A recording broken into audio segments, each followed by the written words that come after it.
Okay, Sierra, so I don't have any dry erase markers at home, so I had to rig up something on my door so that I can do this with you. We're going to go back to the Haydn string quartet, and I'm going to work out or show you how we work out the cadences, at least the first 2 or 3 cadences in this piece. The first thing we already noticed is that the piece has 1 sharp, which means we're in G major. So I told you already, if we're in G major, we're going to write out our scale: G, A, B, C, D, E, F, G. And then we write out our chords above that. So we have G, B, D, A, C, E, B, D, F sharp, C, E, G, D, F sharp, A, E,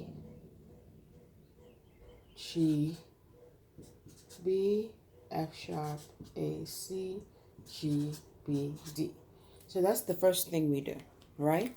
Remember, we have 1, 2, 3, 4, 5,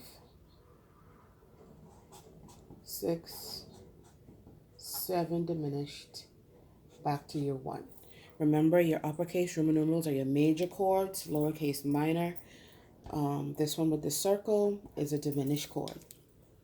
All right, so we know we have 3 kinds of cadences. We have more than 3, but the 3 that we're looking at is our perfect cadence that goes from 5 to 1, imperfect, which is anything going to 5, and then we have plagal, which is 4 to 1, which is also known as your amen cadence. Okay, we know that. If we look at the piece, and we already know that we're in the key of G major, I told you that every 4 complete measures, you should have a cadence. And we already know this piece starts with an anacrusis. So our first complete measure starts after that first measure. And so our 4th measure would be the measure after the turn. So that means there has to be a cadence starting in measure 3 to get us to measure 4. Now, what we have to do now is we have to analyze the notes in the chords. If I can do this, because I'm not showing myself. Okay, so if we look in that measure there, which I already have the answer, but if you look in that measure, we notice that we have a C sharp, then we have above it in the viola, we have a G, we have an E, and A, we have a C, E, and A. So if we have a C, E, and A, right, if I look at this here, then that would tell me our C, E, and A chord is our 2nd chord. So in measure 3,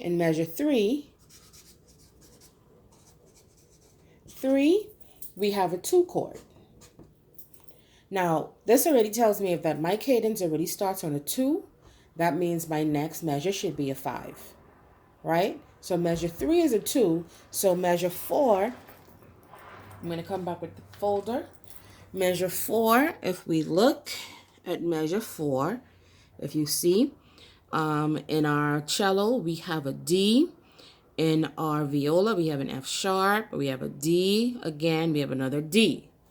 That there tells me that we have a what?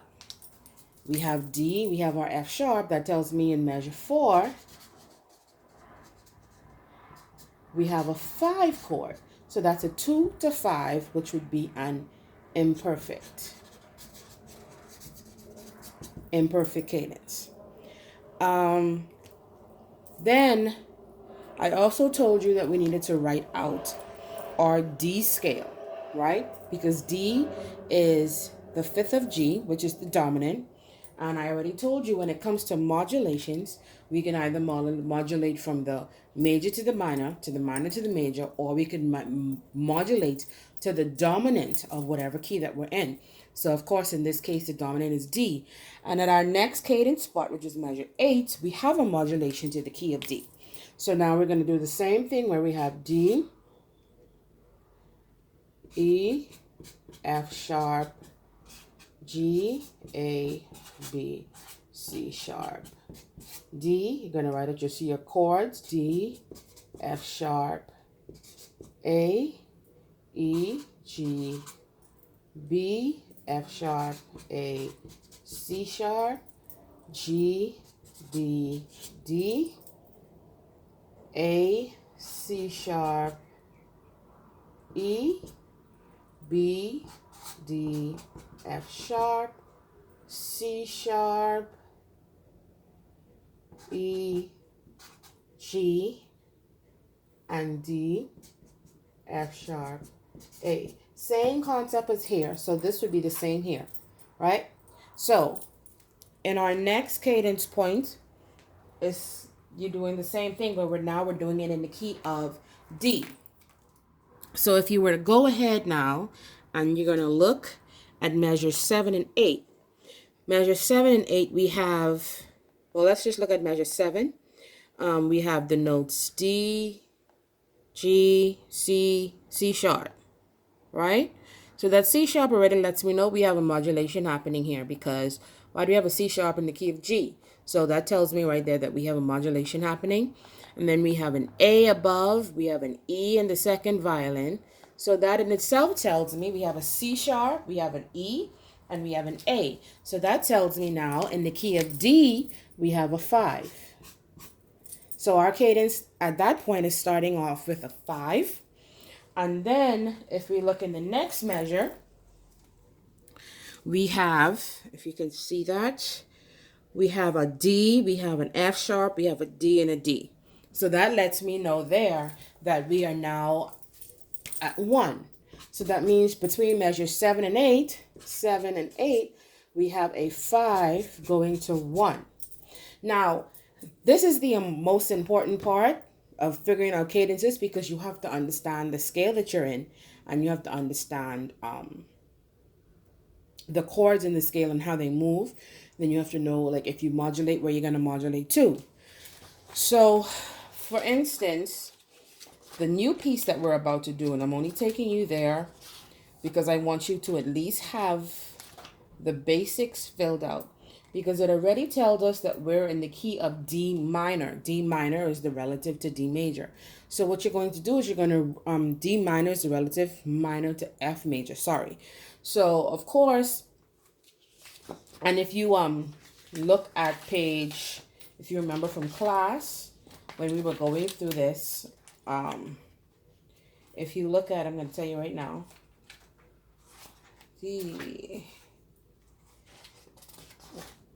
if you look at page 17 and 18, it tells you the keys that we're going to be using in this entire piece, which is D minor and D major. You already have D major, so I'm going to go ahead and write D minor out for you.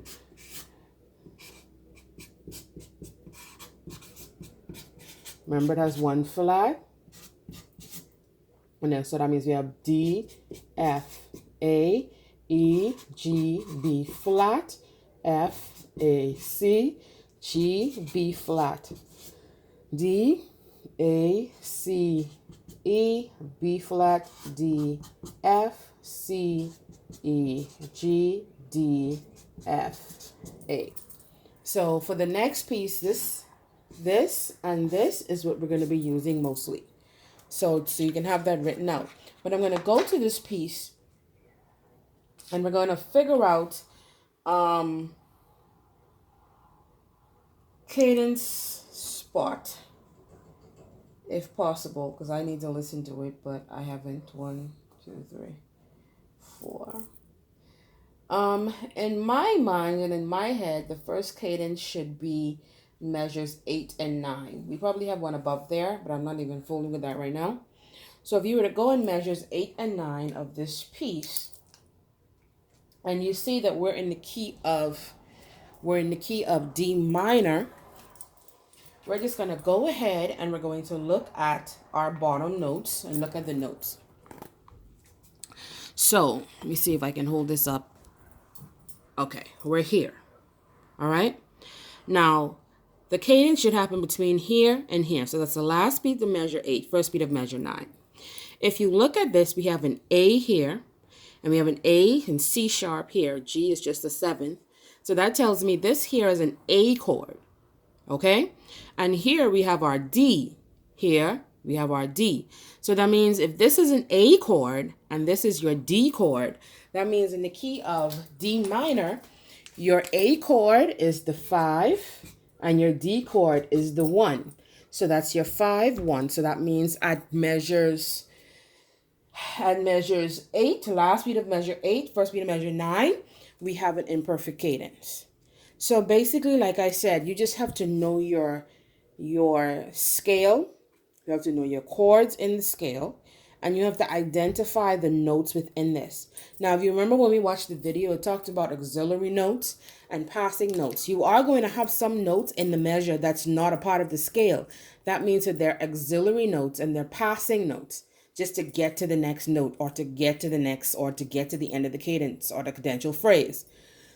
So once you already identify that, you need to look at the notes that you have. Like I said, look at them as a cluster meaning, okay, you have all these notes, put all the notes together and then see which chord best fits the notes that you have in that that area or that spot. So I hope this helps a little bit. I don't know. You might even could go on YouTube and find some other videos other than Music Theory Guide. Just try to watch as much videos on cadences as possible. But this is the easiest and simplest method that I can give you.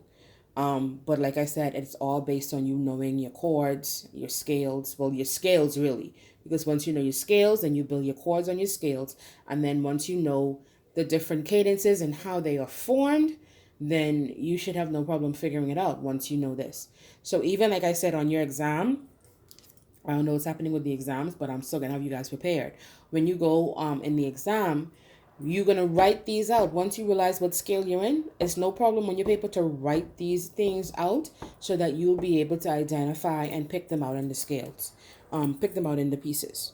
So hopefully that helps. Sorry about this little impromptu thing, but I just wanted to give you that bit of information. If you need anything else, you always can message me and let me know. Okay?